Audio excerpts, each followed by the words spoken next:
L'intelligence artificielle est partout et voilà qu'elle transforme aussi la recherche Google avec la SGE, la Search Generative Experience. Oui, c'est une évolution majeure. On va décortiquer ça aujourd'hui, voir comment ça marche et surtout ce que ça change pour le SEO en se basant sur l'article Google SGE, révolution et avenir du SEO. Effectivement, l'objectif, c'est de comprendre cette SGE. Qu'est-ce que c'est? Comment ça fonctionne? Ses différences avec la recherche classique? Et l'impact, bien sûr, pour les sites web, pour Google. Exactement. Alors allons-y, c'est quoi concrètement la SGE? Alors, la SGE, c'est une nouvelle façon pour Google de présenter les résultats. Ça intègre l'IA générative, directement dans la page de résultats, la SERP. Directement. Oui, techniquement, ça combine deux technologies principales.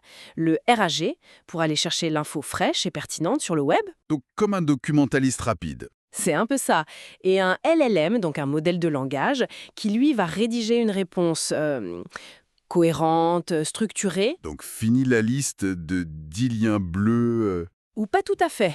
Disons qu'en plus des liens, on a maintenant une réponse directe, assez détaillée, dans un encadré, souvent tout en haut.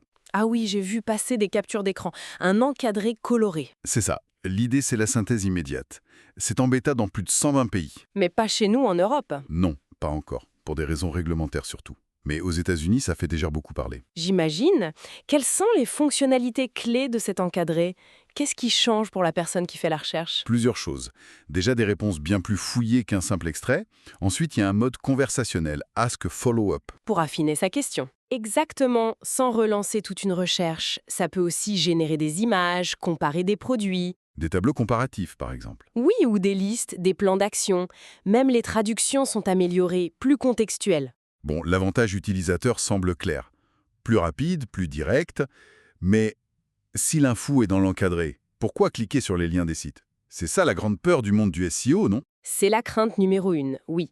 Une baisse potentielle, voire significative du taux de clic organique. Hmm. Et ça pourrait concentrer encore plus l'attention sur les, disons, 2-3 premières sources citées par l'IA. Donc il faut être dans la réponse SGE.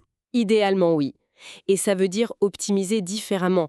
Plus seulement pour des mots-clés, mais vraiment pour des intentions de recherche très spécifiques. Cibler le langage naturel, les questions que les gens se posent réellement. Tout à fait. Les mots-clés de longue traîne deviennent encore plus importants et structurer son contenu en hubs thématiques pour montrer une vraie expertise. L'expertise. Ça nous ramène au fameux EEAT de Google.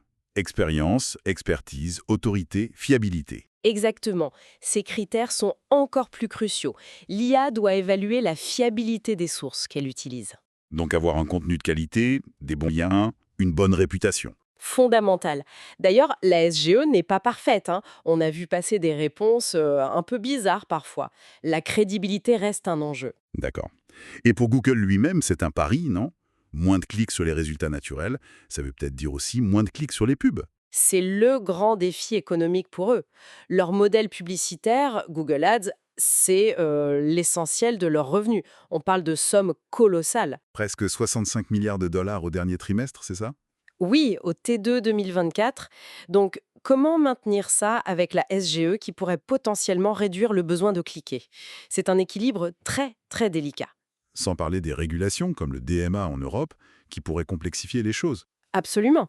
Le DMA pourrait imposer des contraintes sur la façon dont SGE est affiché, par exemple. Une vraie refonte donc, pas juste une petite mise à jour. Non, c'est bien plus profond.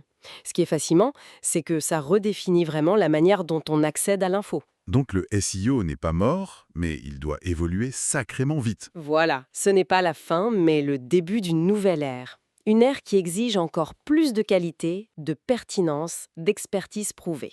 En résumé, agilité, adaptation, et bien observer comment tout ça se met en place. C'est ça. Et ça soulève une question intéressante pour l'avenir. Oui, Si l'IA devient si forte pour synthétiser l'information, quelle sera la valeur ajoutée unique que les créateurs de contenu devront offrir pour que les gens viennent encore directement sur leur site?